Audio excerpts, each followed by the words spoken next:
നിങ്ങൾക്കറിയാമോ എന്തുകൊണ്ട് നാവികർ equator crossing ceremony ആഘോഷിക്കുന്നു? കടലിൽ ജോലി ചെയ്യുന്ന നാവികർക്കായി ഇക്വേറ്റർ ഭൂമധ്യരേഖ കടക്കുന്നത് ഒരു സാധാരണ യാത്രയല്ല. അത് ഒരു പ്രത്യേക നേട്ടമാണ്.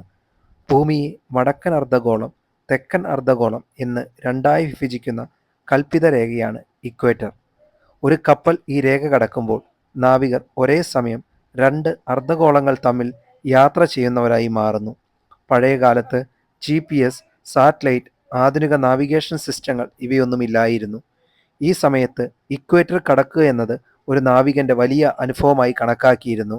അതിനാലാണ് ഈ യാത്രയെ ഒരു ചടങ്ങായി മാറ്റിയത്.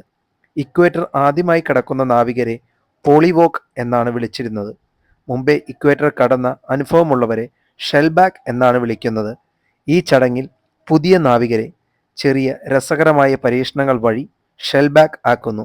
ഇതാരെയും വേദനിപ്പിക്കാനോ അപമാനിക്കാനോ വേണ്ടിയല്ല, കപ്പലിലെ ടീം സ്പിരിറ്റും സൗഹൃദവും ശക്തമാക്കാനാണ്. ഈ ചടങ്ങിന് ചരിത്രബന്ധവുമുണ്ട്.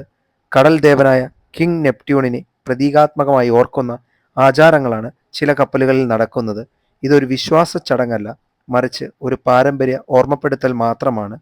നീണ്ട യാത്രകളും കഠിന ജോലിയും വീട്ടിൽ നിന്ന് അകന്ന ജീവിതവും അനുഭവിക്കുന്ന നാവികർക്കായി ഈ ആഘോഷം ഒരു മാനസിക ആശ്വാസം നൽകുന്നു.